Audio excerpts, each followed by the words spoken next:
Is it Halloween month already again? Weird. I'd always figured living through the actual apocalypse would be like slower, more excruciating and methodical, you know? Anyway, earlier this year we lost one of the great film artists of the 20th century, George A. Romero, the man who revolutionized an entire subgenre of horror by stripping out what had previously been mildly to not so mildly racist subtext, in the West at least, and replacing it with a mid-60s leftist social consciousness, ironically ensuring that zombies would stay popular exactly long enough for AMC to reimagine them as a weirdo, vaguely right-wing prepper fantasy. Time is a flat circle and all that. Anyway, while there's no stopping Romero from being vainly remembered as the zombie guy, the fact is most of his other horror films were also pretty damn great as well, and this week's movie is not one of the very best, but definitely one of the most interesting. Monkeyshine's, an experiment in fear.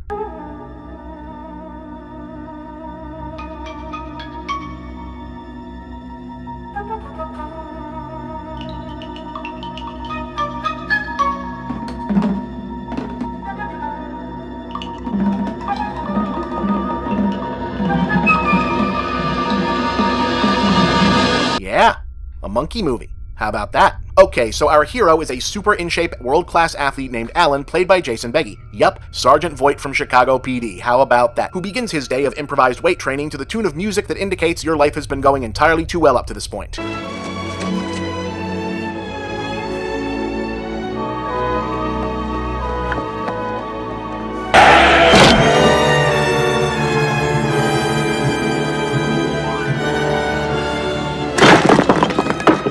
Yeah, consistency of tone is kinda not a thing in this one. In any case, Alan is now quadriplegic. However, lest you think that Monkeyshine's is yet another horror film that exploits a character's disability in order to ratchet up the tension by way of their limitations, making them somehow more vulnerable, not exactly. I mean, there's a little of that, but the film is mostly aiming to be a psychological horror film about how the world around us starts treating a person different once they've become disabled. Mary Ann Hodges, I've been hired by your mother to come and stay with you and take care of you. Thank you.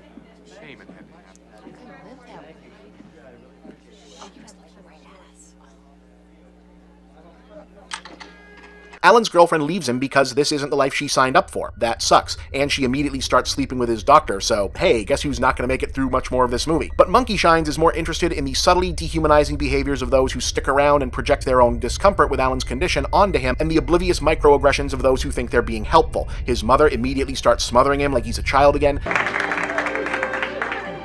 To Alan, to the start of his new life.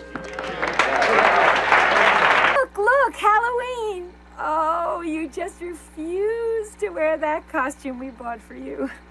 You wanted to go as that robot from the movies. What's his name? Robbie the Robot. I always wanted to be Robbie the Robot. Guess I finally got my wish.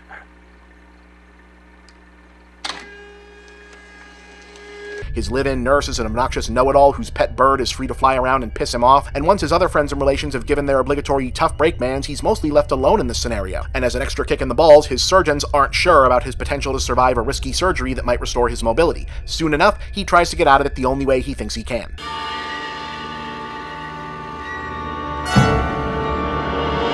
Yeah, that gets dark pretty fast. Fortunately for Alan, he still has a best friend named Jeff, who's able to get him a good deal on a capuchin helper monkey. Mostly because Jeff is a drug-addicted mad scientist who's been conducting experiments and transplanting human brain tissue into capuchin helper monkeys.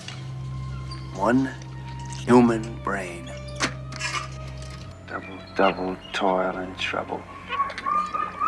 Fire burn and cauldron bubble. You have got to get smart on this, sugar. So Alan now has two new pals in the form of monkey trainer Melanie and Ella the monkey, with whom he forms an immediate powerful emotional bond. Tax collectors getting closer. Hey, she turned it on all by herself. That's the story of, that's the glory of love. And as long as there's the two of us, we got the world and all its charms.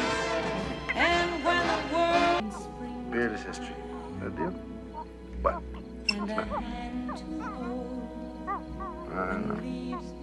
Aww. He also bonds with Melanie in a more explicitly romantic sense, which Ella is not happy about. And did I mention Alan is having monkey POV nightmares?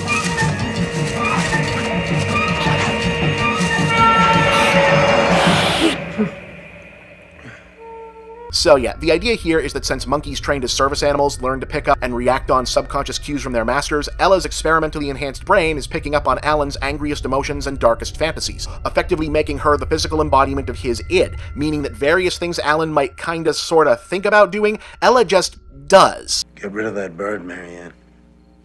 Get rid of that bird, or so help me. You what?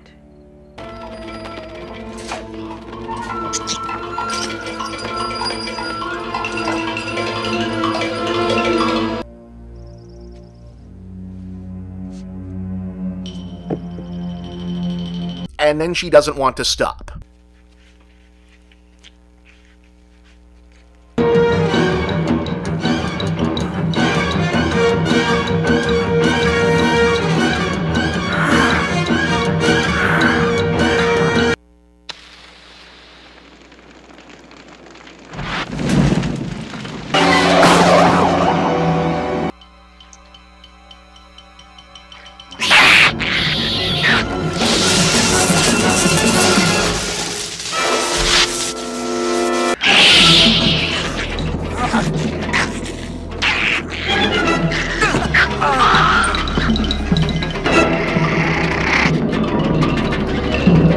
Oh, and since she still has the survival instinct of her own, that means Melanie has to go too.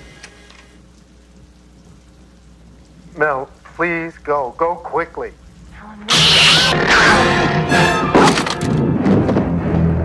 Unless Alan can summon the strength to shut down what is effectively his own dark side. Ellen, no! Stop! Ella!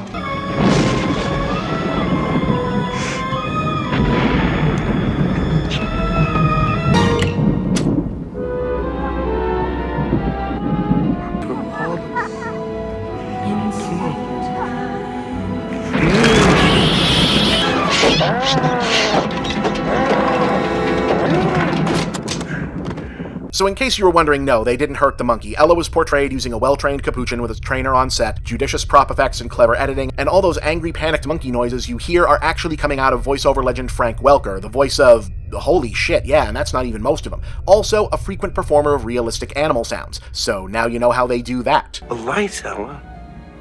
You need lights to have music. Kitchen, Ella. The switch is in the kitchen, baby. Go ahead.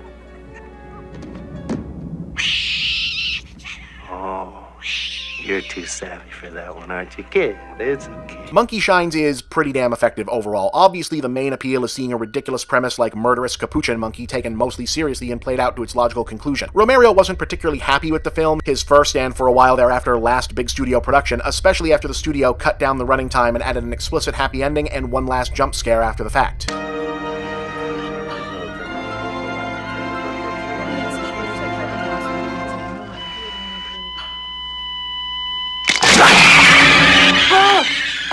Alright, that was our sort of normal episode to kick off the season. Next week, we're going to Hong Kong.